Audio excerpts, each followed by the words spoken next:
अकाल जी। वाहिगुरू जी का खालसा वाहिगुरू जी की फतेह। असी अज फिर संघर्ष च बैठे हाँ। जिवें धुंद इन्नी आ भी हत्थ नूं हत्थ नहीं दींदा।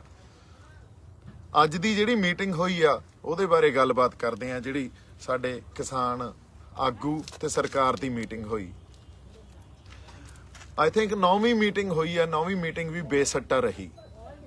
पर अज दी मीटिंग जो सरकार दे नाल होई आ ਉਹਦੀ ਰੂਪਰੇਖਾ ਨੂੰ ਜੇ ਅਸੀਂ ਸਮਝੀਏ ਤਾਂ ਅੱਜ ਸਰਕਾਰ ਦੇ ਜਿਹੜੇ ਉੱਥੇ ਮੰਤਰੀ ਆਏ ਹੋਏ ਸੀ ਉਹਨਾਂ ਨੇ ਕਿਹਾ ਵੀ ਜੀ ਅਸੀਂ ਰੱਦ ਨਹੀਂ ਕਰਨੇ, ਤੁਸੀਂ ਜੋ ਕਰਨਾ ਕਰ ਲਓ। ਸੋ ਇਹ ਜੀ ਸਟੇਟਮੈਂਟ ਆ ਜਿਹੜੀ ਇਹਦੇ ਚ ਉਹਨਾਂ ਦੀ ਐਰੋਗੈਂਸ ਝਲਕਦੀ ਆ ਹਨਾ। ਫਿਰ ਜੋ ਕਰਨਾ ਕਰ ਲਓ ਤਾਂ ਫਿਰ ਜਿਹੜੇ ਸਾਡੇ ਗੈਰਤ ਤੇ ਸੱਟ ਵੱਜਦੀ ਆ ਤੇ ਜਿਹੜੀਆਂ ਕੌਮਾਂ ਉਹ ਗੈਰਤ ਨਾਲ ਲੜਦੀਆਂ ਹੁੰਦੀਆਂ ਤੇ ਜਿਉਂਦੀਆਂ ਵੀ ਉਹੀ ਰਹਿੰਦੀਆਂ ਹੁੰਦੀਆਂ ਜਿਹੜੀਆਂ ਕੌਮਾਂ 'ਚ ਗੈਰਤ ਹੋਵੇ। ਜਿਹੜੀਆਂ ਕੌਮਾਂ 'ਚ ਗੈਰਤ ਨਾ ਹੋਵੇ ਉਹ ਕੌਮਾਂ ਜਿਉਂਦੀਆਂ ਵੀ ਨਹੀਂ ਰਹਿੰਦੀਆਂ ਹੁੰਦੀਆਂ। ਸੋ ਹੁਣ ਗੱਲ ਉਹ ਹੋ ਗਈ ਵੀ ਜਿਵੇਂ ਪੁਰਾਤਨ ਸਮਿਆਂ 'ਚ ਸਿੰਘ ਕਹਿੰਦੇ ਰਹੇ ਹੁੰਦੇ ਸੀ ਨਾ ਵੀ ਜੇ ਪੰਥ ਹੀ ਨਹੀਂ ਰਹਾ ਤਾਂ ਗ੍ਰੰਥ ਕੌਣ ਮਾਨੇਗਾ ਹਨਾ। ਹੁਣ ਗੱਲ ਉੱਥੇ ਆ ਗਈ ਹੈ, ਜੇ ਪੰਥ ਹੀ ਨਹੀਂ ਰਹਾ ਤਾਂ ਗ੍ਰੰਥ ਕੌਣ ਮਾਨੇਗਾ। ਔਰ ਸਿੰਘ ਇਕੱਠੇ ਹੋ ਜਾਂਦੇ ਹੁੰਦੇ ਸੀ। ਸੋ ਸਾਨੂੰ ਵੀ ਹੁਣ ਮੈਨੂੰ ਲੱਗਦਾ ਇਹ ਗੱਲ ਸਮਝ ਲੈਣੀ ਚਾਹੀਦੀ ਆ। ਸਾਡੀ ਗੈਰਤ ਤੇ ਸੱਟ ਵੱਜੀ ਆ। ਅਗਲੀ ਗੱਲ ਸਰਕਾਰਾਂ ਦੀ ਜੇ ਆਪਾਂ ਕਰ ਲਈਏ, ਸਰਕਾਰਾਂ ਜਿਸ ਢੰਗ ਨਾਲ ਸਾਜ਼ਿਸ਼ਾਂ ਘੜਦੀਆਂ ਜਾਂ ਹਾਲਾਤ ਪੈਦਾ ਕਰਦੀਆਂ, ਉਹਨਾਂ ਹਾਲਾਤਾਂ ਕਰਕੇ ਹੀ ਇਹ ਸੰਘਰਸ਼ ਖੜਾ ਹੋਇਆ, ਇਹ ਐਜੀਟੇਸ਼ਨ ਖੜੀ ਹੋਈ ਆ। ਤੇ ਅੱਜ ਤੁਸੀਂ ਕਹਿੰਦੇ ਹੋ ਜੋ ਕਰਨਾ ਕੁਛ ਕਰ ਲਓ। ਤੁਸੀਂ ਜਿਹੜੀ ਸਾਡੇ ਕਿਸਾਨਾਂ ਦੀਆਂ ਖੁਦਕੁਸ਼ੀਆਂ, ਇੱਕ ਸਾਲ 'ਚ 3 ਤੋਂ 4 ਲੱਖ ਕਿਸਾਨ ਮਰਦੇ ਆ, ਖੁਦਕੁਸ਼ੀਆਂ ਕਰਦੇ ਆ। ਉਹ ਇਸ ਕਰਕੇ ਕਰਦੇ ਆ ਕਿਉਂਕਿ ਤੁਸੀਂ ਜਿਹੜੀਆਂ ਨੀਤੀਆਂ ਘੜਦੇ ਹੋ ਨਾ, ਇਹਦੀ ਤੁਸੀਂ ਨੀਂਹ 1966 'ਚ ਰੱਖ ਲਈ ਸੀ। 1966 'ਚ ਨੀਂਹ ਰੱਖੀ ਗ੍ਰੀਨ ਰੈਵੋਲੂਸ਼ਨ ਦੇ ਥਰੂ ਤੇ ਉਸ ਨੀਂਹ ਨੇ ਅੱਜ ਖੜੇ ਕਿੱਥੇ ਆ ਅਸੀਂ? ਸਾਡੇ ਤੇ ਕਰਜ਼ੇ ਆ ਤੇ ਅਸੀਂ ਖੁਦਕੁਸ਼ੀਆਂ ਕਰਦੇ ਆ। ਤੇ ਉਹਦੇ ਜ਼ਿੰਮੇਵਾਰ ਕੌਣ ਆ? ਫਿਰ ਉਹਦੇ ਜ਼ਿੰਮੇਵਾਰ ਸਰਕਾਰਾਂ ਆਪਾਂ। ਅੱਜ ਤੁਸੀਂ ਜਿਹੜੇ ਪਰਚੇ ਪਾ ਰਹੇ ਹੋ ਨਾ ਸਾਡੇ ਤੇ, ਇਹਦੇ ਤੇ ਵੀ ਆਉਣੇ ਆ ਅਸੀਂ ਬਾਅਦ 'ਚ, ਉਹ ਤੁਹਾਡੇ ਤੇ ਪੈਣੇ ਚਾਹੀਦੇ ਆ।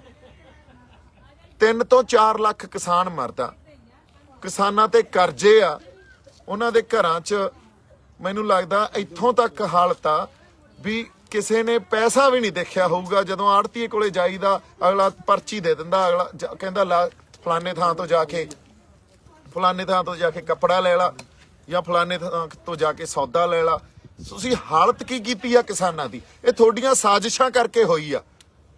ਸੈਂਟਰ ਨੂੰ ਇਹ ਗੱਲ ਸਮਝ ਲੈਣੀ ਚਾਹੀਦੀ ਆ ਵੀ ਜਿਹੜੀ MSP ਤੁਸੀਂ ਕਹਿੰਦੇ ਹੋ ਨਾ ਵੀ 6% ਕਿਸਾਨਾਂ ਨੂੰ ਮਿਲਦੀ ਆ, ਅਸੀਂ MSP ਕਿਉਂ ਬਣਾਈਏ ਕਾਨੂੰਨ? 6% ਤਾਂ ਕਿਸਾਨਾਂ ਨੂੰ ਮਿਲਦੀ ਆ। ਇਹ ਤੁਹਾਡੀ ਨੀਤੀਆਂ ਕਰਕੇ ਮਿਲਦੀ ਆ। ਤੁਹਾਡਾ ਫੇਲੀਅਰ ਆ, ਇਹ ਕਿਸਾਨਾਂ ਦਾ ਫੇਲੀਅਰ ਨਹੀਂ ਆ। ਜੇ 6% ਕਿਸਾਨਾਂ ਨੂੰ ਤੁਸੀਂ MSP ਮਿਲਦੀ ਆ ਜਾਂ 6% ਕਿਸਾਨ ਉਹਦੀ ਫਸਲ ਦੀ ਖਰੀਦ ਤੁਸੀਂ ਕਰਦੇ ਹੋ 100% ਚੋਂ, ਤਾਂ ਇਹ ਤਾਂ ਤੁਹਾਡੀਆਂ ਨੀਤੀਆਂ ਦਾ ਤੇ ਪਾਲਿਸੀਆਂ ਦਾ ਫੇਲੀਅਰ ਆ, ਤੁਹਾਡੇ ਸਿਸਟਮ ਦਾ ਫੇਲੀਅਰ ਆ। ਤੇ ਜੇ ਅੱਜ ਕਿਸਾਨਾਂ ਤੇ ਕਰਜ਼ਾ ਤੇ ਨਾਲ ਕਿਸਾਨ ਖੁਦਕੁਸ਼ੀਆਂ ਕਰਦੇ ਆ, ਉਹਨਾਂ ਦੀਆਂ ਮੌਤ ਦੇ ਜ਼ਿੰਮੇਵਾਰ ਵੀ ਤੁਸੀਂ ਹੋ। ਤੁਹਾਡੇ ਤੇ 302 ਦੇ ਪਰਚੇ ਹੋਣੇ ਚਾਹੀਦੇ ਆ। ਤੁਸੀਂ ਇਹ ਜਿਹੜੀ ਫਾਰਮਰ ਜੈਨੋਸਾਈਡ ਕੀਤੀ ਆ ਇਸ ਦੇਸ਼ 'ਚ। ਅਗਲੀ ਗੱਲ ਜੇ ਆਪਾਂ ਇਸ ਗੱਲ ਤੇ ਆਈਏ ਵੀ ਸਰਕਾਰ ਦਾ ਜੋ ਐਟੀਟਿਊਡ ਆ ਨਾ, ਅੱਜ ਜੋ ਪੋਲੀਟੀਕਲ ਸਮਝ ਆ, ਹਜੇ ਤੱਕ ਇਸ ਐਜੀਟੇਸ਼ਨ ਦਾ ਉਹਨਾਂ ਨੂੰ ਮੂਲ ਖਾਂਸਾ ਹੀ ਸਮਝ ਨਹੀਂ ਆਇਆ। ਜੇ ਤੁਹਾਨੂੰ ਮੂਲ ਖਾਂਸਾ ਹੀ ਇਸ ਐਜੀਟੇਸ਼ਨ ਦਾ ਸਮਝ ਨਹੀਂ ਆ, ਫਿਰ ਤੁਸੀਂ ਕਿੱਥੋਂ ਮਸਲਿਆਂ ਦੇ ਹੱਲ ਦੇ ਦੋਗੇ ਸਾਨੂੰ?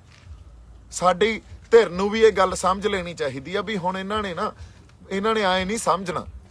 ਹੁਣ ਸਾਨੂੰ ਸਾਡੀ ਗੈਰਤ ਤੇ ਗੱਲ ਆਈ ਆ, ਗੈਰਤ ਤੇ ਸੱਟ ਵੱਜੀ ਆ, ਤੇ ਫਿਰ ਸਾਨੂੰ ਗੱਲਾਂ ਵੀ ਉਸੇ ਢੰਗ ਨਾਲ ਸਮਝਾਉਣੀਆਂ ਪੈਣੀਆਂ।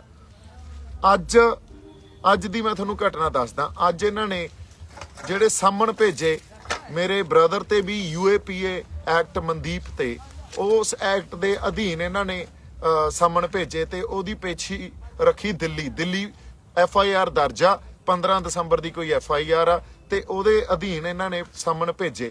ਉਹ ਸਾਮਣ ਹੋਰ ਵੀ ਬੰਦਿਆਂ ਨੂੰ ਸਾਡਿਆਂ ਨੂੰ ਗਏ ਪੰਜਾਬ 'ਚ ਹਨਾ। ਹੁਣ ਇਹਨਾਂ ਨੇ ਉਸ ਹਰ ਵਿਅਕਤੀ ਨੂੰ ਉਹਨਾਂ ਦੇ ਪਰਿਵਾਰਾਂ ਨੂੰ ਟਾਰਗੇਟ ਕਰਨ ਸ਼ੁਰੂ ਕਰਤਾ, ਜਿਹੜੇ ਪਰਿਵਾਰਾਂ ਦੀ ਜਾਂ ਜਿਹੜੇ ਵਿਅਕਤੀਆਂ ਦੀ ਇਸ ਸੰਘਰਸ਼ 'ਚ ਕੋਈ ਸ਼ਮੂਲੀਅਤ ਆ ਤੇ ਉਹ ਮਾੜਾ ਮੋਟਾ ਇੰਪੈਕਟ ਰੱਖਦੇ ਆ।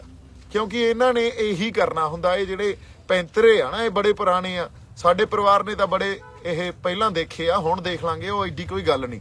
ਪਰ ਇਸ ਜਿਹੜੀ ਤੁਹਾਡੇ ਪੈਂਤੜਿਆਂ ਨਾਲ ਵੀ ਅਸੀਂ ਪਾਸੇ ਹੋ ਜਾਾਂਗੇ ਤੇ ਆਪਦੇ ਹੱਕਾਂ ਦੀ ਆਵਾਜ਼ ਨਾ ਬੁਲੰਦ ਕਰਾਂਗੇ, ਇਹ ਤਾਂ ਨਹੀਂ ਹੋ ਸਕਦਾ।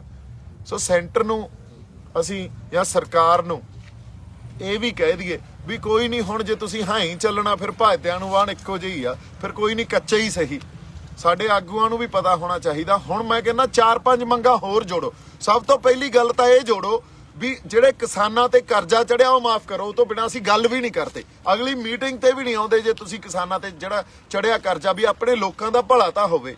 ਪਹਿਲੀ ਮੰਗ ਹੀ ਇਹ ਰੱਖੋ ਵੀ ਪਹਿਲਾਂ ਤਾਂ ਕਰਜ਼ਾ ਮਾਫ ਕਰੋ ਤੁਸੀਂ ਕਿਸਾਨਾਂ ਤੇ ਜਿਹੜਾ ਚੜਿਆ, ਉਹ ਤੁਹਾਡੀਆਂ ਨੀਤੀਆਂ ਕਰਕੇ ਚੜਿਆ ਨਾ, ਉਹ ਮਾਫ ਕਰੋ। ਫਿਰ ਅਸੀਂ ਗੱਲਬਾਤ ਕਰਨ ਨੂੰ ਆਉਣੇ ਆ ਤੁਹਾਡੇ ਕੋਲੇ। ਫਿਰ ਤੁਸੀਂ ਇਹ ਤਾਂ ਇੱਕ ਮੀਟਿੰਗ 'ਚ ਜਾਂਦੇ ਹੋ, ਫੇਲ ਹੁੰਦੀ ਆ, ਬੇਸਿੱਟਾ ਨਿਕਲਦੀ ਆ, ਅਗਲੀਆਂ ਮੀਟਿੰਗ 'ਚ ਉਹਦੀਆਂ ਮੰਗਾਂ ਹੀ ਵਧਾ ਦਿਓ, ਆਉਣ ਤੋਂ ਫਿਰ ਇਹਨਾਂ ਨੂੰ। ਤੇ ਜਿਹੜੀ 26 ਜਨਵਰੀ ਆ ਨਾ, ਹੁਣ ਲੋਕਾਂ ਦੇ ਜਜ਼ਬਾਤਾਂ ਦੀ ਤਰਜਮਾਨੀ ਹੋਣੀ ਚਾਹੀਦੀ ਆ ਉੱਥੇ। 26 ਜਨਵਰੀ ਅਸੀਂ ਹੁਣ ਤੱਕ 26 ਨਵੰਬਰ ਬੜਾ ਅਹਿਮ ਸੀ। 26 ਨਵੰਬਰ ਅਹਿਮ ਹੀ ਇਸ ਤਰ੍ਹਾਂ ਸੀ, ਜਿਹੜੇ ਕਹਿੰਦੇ ਆ ਨਾ ਵੀ ਅਸੀਂ ਜਾਬਤੇ 'ਚ ਨਹੀਂ, ਅਸੀਂ ਜਾਬਤੇ 'ਚ ਹੀ ਆ। ਅਸੀਂ ਉਦੋਂ ਵੀ ਜਾਬਤੇ 'ਚ ਸੀ, ਪਰ ਜਾਬਤੇ 'ਚ ਰਹਿੰਦੇ ਹੋਏ ਵੀ ਅਸੀਂ ਬੈਰੀਕੇਡ ਭੰਨੇ ਸੀ ਨਾ। ਜਿਹੜੇ ਟਰੈਕਟਰ ਤੇ ਤੁਸੀਂ ਅੱਗੇ ਸਟੇਜ ਲਾਈ ਸੀ, ਉਹ ਟਰੈਕਟਰ ਬੈਰੀਕੇਡ ਭੰਨ ਕੇ ਹੀ ਆਇਆ ਸੀ। ਸੋ ਐਕਟੀ ਵੀ ਜਿਹੜਾ ਸਾਨੂੰ ਪ੍ਰੋਗਰਾਮ ਦੇਣਾ ਚਾਹੀਦਾ, ਉਹਦਾ ਇੰਪੈਕਟ ਹੋਣਾ ਚਾਹੀਦਾ। ਇੰਪੈਕਟਫੁਲ ਪ੍ਰੋਗਰਾਮ ਦਿਓ। ਤੁਹਾਨੂੰ ਇਹ ਬੇਨਤੀ ਆ ਸਾਡੀ। ਸਾਡੇ ਜਿਹੜੀ ਸੰਗਤ ਆ, ਲੋਕ ਆ, ਉਹਨਾਂ ਦੇ ਜਜ਼ਬਾਤਾਂ ਦੀ ਤਰਜਮਾਨੀ ਹੋਵੇ। ਇੱਥੇ ਕੋਈ ਸ਼ਰਾਰਤੀ ਅਨਸਰ ਨਹੀਂ ਆ। ਹਰ ਬੰਦਾ ਕਿਸਾਨੀ ਦੇ ਸੰਘਰਸ਼ 'ਚ, ਤਰਜੀਹ ਕਿਸਾਨੀ ਦੇ ਮੁੱਦਿਆਂ ਨੂੰ ਆ। ਅਸੀਂ ਚਾਹੁੰਦੇ ਆ, ਸੰਗਤ ਇਹ ਚਾਹੁੰਦੀ ਆ। ਇੱਥੇ ਦੇਖੋ ਸਾਰੀ ਸੰਗਤ ਖੜੀ ਆ, ਇੰਨੇ ਅਸੀਂ ਠੰਡ 'ਚ ਇੱਥੇ ਬੈਠੇ ਆ। ਇਹ ਚਾਹੁੰਦੀ ਆ ਵੀ ਲੋਕਾਂ ਦਾ ਭਲਾ ਹੋਵੇ, ਕਿਸਾਨਾਂ ਦਾ ਭਲਾ ਹੋਵੇ। ਪਿੰਡਾਂ 'ਚ ਰਹਿੰਦੇ ਜਿਹੜੇ ਲੋਕ ਆ, ਉਹਨਾਂ ਦੇ ਹਾਲਾਤ ਸੁਧਰਨ। ਪਿੰਡਾਂ 'ਚ ਜੋ ਹਾਲਾਤ ਬਣੇ ਹੋਏ ਆ, ਉਹ ਸਾਨੂੰ ਸਾਰਿਆਂ ਨੂੰ ਪਤਾ, ਪਰ ਅਸੀਂ ਉਹਨਾਂ ਤੋਂ ਪਤਾ ਨਹੀਂ ਕਦੋਂ ਤੱਕ ਮੁਨਕਰ ਹੁੰਦੇ ਰਹਾਂਗੇ, ਅਸਲ ਗੱਲ ਤੇ ਹੀ ਨਾ ਆਵਾਂਗੇ। ਅਸੀਂ ਇਹ ਗੱਲ ਕੋਈ ਪੋਲੀਟੀਕਲ, ਦੇਖੋ ਇਹ ਪੋਲੀਟੀਕਲ ਲੜਾਈ ਬਣਦੀ ਜਾ ਰਹੀ ਆ, ਪੋਲੀਟੀਕਲ ਰੂਪ ਬਣਦਾ ਜਾ ਰਿਹਾ ਇਹਦਾ। ਚਲੋ ਇਹ ਤਾਂ ਹਾਲਾਤ ਨੇ ਉਸ ਪਾਸੇ ਨੂੰ ਤੋਰਤਾ, ਪਰ ਲੋਕਾਂ ਦਾ ਭਲਾ ਹੋਣਾ ਬਹੁਤ ਜ਼ਰੂਰੀ ਆ। ਲੋਕਾਂ ਦਾ ਜਜ਼ਬਾਤ ਆ ਜਿਹੜੇ, ਉਹਨਾਂ ਜਜ਼ਬਾਤਾਂ ਤੇ ਪਹਿਰਾ ਦੇਣਾ ਸਾਡਾ ਬੜਾ ਜ਼ਰੂਰੀ ਆ। ਇੱਥੇ ਦੇਖ ਲਓ ਇੰਨੀ ਧੁੰਦ 'ਚ ਵੀ ਮਾੜਾ ਜਿਹਾ ਦਿਖਾਓ ਤੁਸੀਂ ਇੱਧਰ ਨੂੰ ਫੇਰ ਕੇ, ਹਨਾ। ਆ ਸਾਰੇ ਸਾਡੇ ਬੰਦੇ ਭਾਈ ਪਿੱਛੇ ਨਾ ਕਰੋ, ਇੱਧਰ ਮੇਰੇ ਬੱਚੇ ਆ ਸਾਡੀਆਂ ਮਾਤਾਵਾਂ। ਹਾਂਜੀ ਕੋਈ ਨਹੀਂ, ਆ ਜਾ। ਇਹ ਸਾਡੀਆਂ ਮਾਤਾਵਾਂ ਇੱਥੇ, ਹਨਾ, ਤੇ ਸਾਡੀਆਂ ਇਹ ਸਾਡੇ ਲਈ ਲੰਗਰ ਬਣਾਉਂਦੀਆਂ। ਅਸੀਂ ਆ ਕੇ ਲੰਗਰ ਖਾ ਲੈਂਦੇ ਆ। ਕੋਈ ਗੱਲ ਆ ਇਹ? ਇਹਨਾਂ ਨੂੰ ਘਰ ਛੜਾਏ ਹੋਏ ਆ, ਇੱਥੇ ਬੱਚਿਆਂ ਨੂੰ ਘਰ ਛੜਾਏ ਹੋਏ ਆ, ਬਜ਼ੁਰਗ ਬੈਠੇ ਆ ਇੰਨੀ ਠੰਡ 'ਚ। ਚਲੋ ਅਸੀਂ ਫੇਰ ਆਪਦੇ ਉੱਤੇ ਮਾੜਾ ਮੋਟਾ ਝੱਲ ਲਾਂਗੇ ਇਹਨਾਂ ਗੱਲਾਂ ਨੂੰ, ਪਰ ਇੰਨੀਆਂ ਨਿਰਦਈ ਸਰਕਾਰਾਂ, ਇਹੋ ਜੀ ਗਵਰਨੈਂਸ ਤੁਸੀਂ ਇਹਨੂੰ ਗਵਰਨੈਂਸ ਕਹਿੰਦੇ ਹੋ? ਇਸ ਤਰ੍ਹਾਂ ਦੇਸ਼ ਚੱਲਦੇ ਆ। ਹੁਣ ਉਦੋਂ ਬਾਅਦ ਤੁਸੀਂ ਵੰਗਾਰੀ ਜਾਂਦੇ ਹੋ ਸਾਨੂੰ, ਜਿਵੇਂ ਪਤਾ ਨਹੀਂ ਕਿੱਡਾ ਕੁ ਵੱਡੇ ਜੰਗ ਦੀ ਤਿਆਰੀ ਤੁਸੀਂ ਵਿੱਢੀ ਬੈਠੇ ਹੋ, ਤੇ ਉਹਦੇ ਖਾਤਰ ਤੁਸੀਂ ਕਿੱਡੇ ਵੱਡੇ ਖਰਚੇ ਕਰ ਦੋਗੇ। ਤੁਸੀਂ ਆਪਦੀਆਂ ਆਰਮਡ ਫੋਰਸਿਸ ਨੂੰ ਬੁਲਾਓਗੇ, ਬੈਰੀਕੇਟਿੰਗ ਕਰੋਗੇ, ਕੰਟੇਨਰਸ ਰੱਖੋਗੇ, ਪਰ ਕਿਸਾਨਾਂ ਨੂੰ ਉਹਨਾਂ ਦਾ ਹੱਕ ਨਹੀਂ ਦੇਣੇ। ਕਿਸਾਨਾਂ ਨੂੰ ਇਹ ਨਹੀਂ ਕਹਿਣਾ ਵੀ ਨਹੀਂ ਤੁਹਾਨੂੰ ਕੋਈ ਨਹੀਂ, ਤੁਹਾਡੇ ਹੱਕ ਦਿੰਨੇ ਆ, ਤੁਹਾਡੀ ਖਾਤਰ ਵੀ ਕੁਝ ਕਰਦੇ ਆ। ਇਹ ਨਹੀਂ ਕਰਨਾ ਅਸੀਂ। ਔਰ ਮੈਨੂੰ ਸਮਝ ਹੀ ਨਹੀਂ ਆ ਰਹੀ ਕਿਸ ਤਰ੍ਹਾਂ ਦੇ ਹਾਲਾਤ ਆ ਇੱਥੇ। ਉਹਨਾਂ ਹਾਲਾਤਾਂ ਨੂੰ ਕੋਈ ਸਮਝ ਨਹੀਂ ਰਿਹਾ। ਕੋਈ ਤੁਹਾਡੇ ਚੋਂ ਹੀ ਬੰਦਾ, ਕੋਈ ਨੇਕ ਰੂਹ ਹੋਵੇ, ਉਹਦੇ ਅੰਦਰ ਕਿਤੇ ਮਾੜੀ ਮੋਟੀ ਇਨਸਾਨੀਅਤ ਜਾਗ ਜੇ, ਹਨਾ। ਸੋ ਇਹਨਾਂ ਗੱਲਾਂ ਨੂੰ, ਇਹਨਾਂ ਮਸਲਿਆਂ ਨੂੰ ਜੇ ਕੋਈ ਸਮਝਦਾ ਨਹੀਂ, ਫਿਰ ਅਸੀਂ ਆਪਦੇ ਆਪ ਨੂੰ ਇਨਸਾਨ ਕਹਿੰਦੇ ਆ। I think you know, we are far away from being a human being. So ਜਿਸ ਢੰਗ ਨਾਲ ਇਸ ਸੰਘਰਸ਼ ਨਾਲ ਲੋਕ ਜੁੜੇ ਹੋਏ ਆ, ਇੱਥੇ ਹੀ ਨਹੀਂ, ਸਾਰਾ ਪੰਜਾਬ, ਸਾਰਾ ਹਰਿਆਣਾ, ਇਧਰੋਂ ਯੂਪੀ ਵਾਲੇ ਕੀ, ਰਾਜਸਥਾਨ ਵਾਲੇ ਕੀ, ਹੋਰ ਪਾਸਿਓਂ ਬੰਦੇ ਕੀ, ਫਿਰ ਬਾਹਰਲੀ ਸੰਗਤ ਜੋ ਇਹਦੇ ਨਾਲ ਜੁੜੀ ਹੋਈ ਆ, ਉਹ ਬੈਠੇ ਚਾਹੇ ਬਾਹਰ ਆ, ਉਹਨਾਂ ਦੇ ਰੂਹ ਵੀ ਇੱਥੇ ਆ, ਉਹਨਾਂ ਦੇ ਦਿਲ ਵੀ ਇੱਥੇ ਆ। ਸੋ ਇਹ ਕੋਈ ਇਹਦੀ ਇੰਪੋਰਟੈਂਸ ਆ ਨਾ, ਜਿਹੜੀ ਇਹਦੀ ਇੰਪੋਰਟੈਂਸ ਇਸ ਸੰਘਰਸ਼ ਦੀ, ਇਹ ਕੋਈ ਸਥਾਨਕ ਨਹੀਂ ਆ, ਇਹ ਲੋਕਲ ਨਹੀਂ ਆ, ਗਲੋਬਲ ਆ। ਸਰਕਾਰ ਨੂੰ ਅਸੀਂ ਹੁਣ ਵੀ ਕਹਿ ਰਹੇ ਹਾਂ ਵੀ ਤੁਸੀਂ ਸਮਝ ਜੋ, ਤੁਸੀਂ ਜੋ ਗੱਲਬਾਤ ਦਾ ਸਿਲਸਿਲਾ ਜਾਂ ਸੰਘਰਸ਼ ਦਾ ਜੋ ਇਹਦੀ ਰੂਪ ਰੇਖਾ, ਇਹਨੂੰ ਵਿਗਾੜੋ ਨਾ, ਹਾਲਾਤ ਨਾ ਪੈਦਾ ਕਰੋ ਵੀ ਇਹ ਵਿਗੜ ਕੇ ਕਿਸੇ ਹੋਰ ਪਾਸੇ ਨੂੰ ਜਾਵੇ। ਆਪਦੀ ਜਿਹੜੀ ਤੁਹਾਡੇ ਕੋਲੇ ਸਿਸਟਮ ਆ ਜਾਂ ਤੁਸੀਂ ਜਿੰਨੇ ਰਿਸੋਰਸਸ ਰੱਖੇ ਹੋਏ ਆ ਜਾਂ ਆਪਦੀਆਂ ਫੋਰਸਸ ਤੇ ਇੰਨਾ ਹੰਕਾਰ ਨਾ ਕਰੋ ਵੀ ਤੁਸੀਂ ਕਿਸੇ ਤਰ੍ਹਾਂ ਵੀ ਲੋਕਾਂ ਨੂੰ ਇੰਨਾ ਕੁ ਦਬਾ ਦਿਓ ਜਾਂ ਉਹਨਾਂ ਨੂੰ ਕੁਚਲ ਦਿਓ ਵੀ ਲੋਕ ਬੋਲਣ ਜੋਗੇ ਵੀ ਨਾ ਰਹਿਣ। ਜਦੋਂ ਜਦੋਂ ਜ਼ਬਰ ਤੇ ਜ਼ੁਲਮ ਕਿਤੇ ਵਧੂਗਾ ਉਦੋਂ ਉਹਦਾ ਵਿਰੋਧ ਵੀ ਪੈਦਾ ਹੋਊਗਾ, ਉਹਦੇ ਖਿਲਾਫ ਆਵਾਜ਼ ਵੀ, ਇਹ ਕੁਦਰਤੀ ਵਰਤਾਰਾ ਇਹਦੇ ਖਿਲਾਫ ਆਵਾਜ਼ ਵੀ ਉੱਠੂਗੀ, ਬੁਲੰਦ ਹੋਊਗੀ। ਸੋ ਇਹ ਜਿਹੜੇ ਲੋਕ ਆ ਨਾ, ਇਹ ਤੁਹਾਡੇ ਜ਼ਬਰ ਤੇ ਜ਼ੁਲਮ ਨੂੰ ਠਾਲਣ ਵਾਸਤੇ ਹੀ ਬੈਠੇ ਆ। ਦੁਨੀਆ ਦੇਖ ਰਹੀ ਆ ਇਸ ਸੰਘਰਸ਼ ਨੂੰ, ਦੁਨੀਆ ਦੇਖ ਰਹੀ ਆ ਇਹਨਾਂ ਲੋਕਾਂ ਨੂੰ, ਤੇ ਇਹਨਾਂ ਲੋਕਾਂ ਨੇ ਇੱਥੋਂ ਦਾ ਸਭ ਕੁਝ ਬਦਲ ਦੇਣਾ, ਤਰਜ਼ਾ ਜ਼ਿੰਦਗੀ ਬਦਲ ਦੇਣੀ ਆ ਜੇ ਤੁਸੀਂ ਨਾ ਸੁਧਰੇ ਤਾਂ। ਸੋ ਸਾਡੀ ਤਾਂ ਤੁਹਾਨੂੰ ਬੇਨਤੀ ਆ ਵੀ ਹੁਣ ਜਿਹੜੇ ਇਹੋ ਜਿਹੇ ਹਾਲਾਤ ਨਾ ਪੈਦਾ ਕਰੋ, ਜਿਹੜੇ ਹਾਲਾਤ ਤੁਸੀਂ ਸਮੇਂ ਤੋਂ ਸਾਨੂੰ ਪੈਦਾ ਕਰਦੇ ਆ ਰਹੇ ਹੋ, ਸਾਨੂੰ ਉਹਨਾਂ ਹਾਲਾਤਾਂ 'ਚੋਂ ਗੁਜ਼ਰਨਾ ਪੈਂਦਾ। ਉਹਨਾਂ ਹਾਲਾਤਾਂ ਦੀ ਦੇਣ ਆ ਵੀ ਇੱਥੇ ਐਡੀ ਕੁ ਵੱਡੀ ਅਰਾਜਕਤਾ ਪੈਦਾ ਹੋ ਰਹੀ ਆ, ਕੋਈ ਸਾਰਥਕ ਸਮਾਜ ਨਹੀਂ, ਉਹਨਾਂ 'ਚ ਨੈਤਿਕਤਾ ਨਹੀਂ ਰਹੀ, ਉਹਨਾਂ 'ਚ ਹਿਊਮੈਨਿਟੀ ਨਹੀਂ ਰਹੀ।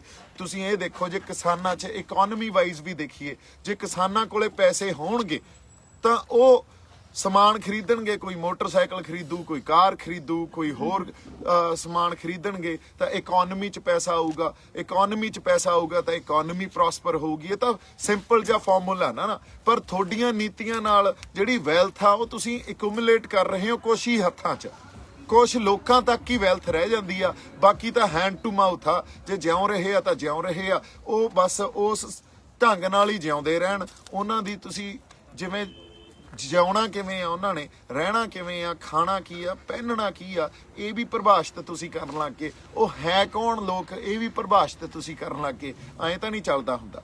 ਜਿਹੜੀ ਸਦੀਆਂ ਤੋਂ ਕੋਈ ਸਭਿਅਤਾਵਾਂ, ਸਦੀਆਂ ਤੋਂ ਸਿਵਲਾਈਜੇਸ਼ਨਸ ਇਵੋਲਵ ਹੋਈਆਂ, ਜਿਹੜੀਆਂ ਵਿਕਸਿਤ ਹੋਈਆਂ, ਉਹਨਾਂ ਨੂੰ ਤੁਸੀਂ ਪਰਿਭਾਸ਼ਿਤ ਕਰੋਗੇ। ਤੁਸੀਂ ਰੱਬ ਤੋਂ ਵੀ ਵੱਡਾ ਆਪਦੇ ਆਪ ਨੂੰ ਮੰਨਣ ਲੱਗ ਗਏ। ਇਹ ਐਂ ਤਾਂ ਨਹੀਂ ਚੱਲਦਾ ਹੁੰਦਾ। ਸੋ ਇਹ ਅਰਾਜਕਤਾ ਤੁਸੀਂ ਪੈਦਾ ਕੀਤੀ ਆ, ਤੁਸੀਂ ਇਸ ਅਰਾਜਕਤਾ ਦੇ ਜ਼ਿੰਮੇਵਾਰ ਹੋ, ਤੁਸੀਂ ਇਹਨਾਂ ਮੌਤਾਂ ਦੇ ਜ਼ਿੰਮੇਵਾਰ ਹੋ।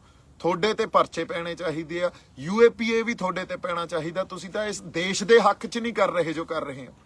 ਜੇ ਅਸਲ ਤੌਰ ਤੇ ਮੰਨੀਏ, ਦੇਸ਼ ਦੇ ਜਿਹੜੇ ਐਂਟੀ ਨੈਸ਼ਨਲ ਤਾਂ ਸਰਕਾਰਾਂ, ਐਂਟੀ ਨੈਸ਼ਨਲ ਲੋਕ ਨਹੀਂ ਆ ਲੋਕ ਐਂਟੀ ਨੈਸ਼ਨਲ ਆ ਜਿਹੜੇ ਸੜਕਾਂ ਤੇ ਬੈਠੇ ਆ, ਇੱਥੇ ਧੂਣੀਆਂ ਲਾਈ ਬੈਠੇ ਆ। ਤੁਸੀਂ ਤਾਂ ਬੈਠੇ ਹੋ ਕੋਠੀਆਂ 'ਚ ਹੀਟਰ ਲਾ ਕੇ, ਹਨਾ। ਅਸੀਂ ਇੱਥੋਂ ਕਿਤੋਂ ਤਾਰਾਂ ਖਿੱਚਦੇ ਆ, ਜੇ ਕਿਸੇ ਨੇ ਹੀਟਰ ਲਾਉਣਾ, ਉੱਥੋਂ ਫਲਾਨਾ ਪਾਣੀ ਉੱਥੋਂ ਆਉਂਦਾ, ਲੰਗਰ ਉੱਥੋਂ ਆਉਂਦਾ, ਇੱਥੇ ਬਾਥਰੂਮ ਆਏ ਬਣਾਏ ਹੋਏ ਆ, ਇੱਥੇ ਪਤਾ ਨਹੀਂ ਕੀ ਹਾਲ ਆ। ਇਨਹਿਊਮਨ ਕੰਡੀਸ਼ਨਸ 'ਚ ਅਸੀਂ ਰਹਿ ਰਹੇ ਹਾਂ, ਕਿਸੇ ਨੂੰ ਕੋਈ ਫਰਕ ਹੀ ਨਹੀਂ ਪੈ ਰਿਹਾ, ਔਰ ਹਜੇ ਤੱਕ ਤੁਹਾਨੂੰ ਸਮਝ ਹੀ ਨਹੀਂ ਆ ਰਹੀ ਤੇ ਤੁਸੀਂ ਇਹਨੂੰ ਗਵਰਨੈਂਸ ਕਹਿੰਦੇ ਹੋ ਤੇ ਤੁਸੀਂ ਦੇਸ਼ ਨੂੰ ਗਵਰਨ ਕਰ ਰਹੇ ਹੋ। I think you guys should be ashamed of yourself. So ਇੰਨੀਆਂ ਕੁ ਗੱਲਾਂ ਆਪਾਂ ਕਰਨੀਆਂ ਸੀ। ਮੀਟਿੰਗ ਦਰ ਮੀਟਿੰਗ ਹੁੰਦੀ ਰਹੂ। ਕਿਸਾਨ ਜਥੇਬੰਦੀਆਂ ਦੇ ਆਗੂਆਂ ਨੂੰ ਮੇਰੀ ਅਪੀਲ ਆ, ਮੇਰੀ ਬੇਨਤੀ ਆ ਵੀ ਅਗਲੀ ਮੀਟਿੰਗ 'ਚ ਜਾਣ ਤੋਂ ਪਹਿਲਾਂ ਮੰਗ ਪਹਿਲੀ ਇਹ ਹੋਣੀ ਚਾਹੀਦੀ ਆ ਵੀ ਪਹਿਲਾਂ ਕਰੋ ਕਰਜ਼ਾ ਮਾਫ, ਫੇਰ ਟੇਬਲ ਤੇ ਬੈਠਾਂਗੇ ਅਸੀਂ। ਸੋ ਇੰਨੀਆਂ ਕੁ ਗੱਲਾਂ ਆਪਾਂ ਕਰਨੀਆਂ ਸੀ। ਮੇਰੇ ਵੱਲੋਂ ਬਹੁਤ ਸਾਰਾ ਪਿਆਰ ਤੇ ਸਤਿਕਾਰ। ਸੰਗਤ ਨੂੰ ਚੜ੍ਹਦੀ ਕਲਾ 'ਚ ਰਹੋ। ਚੜ੍ਹਦੀ ਕਲਾ ਹੀ ਸਾਨੂੰ ਸਾਡੇ ਰਹਿਬਰਾਂ ਨੇ, ਗੁਰੂਆਂ ਨੇ ਸਿਖਾਈ ਆ। ਜਿਉਂਦੇ ਵਸਦੇ ਰਹੋ। ਸਤਿ ਸ੍ਰੀ ਅਕਾਲ ਜੀ।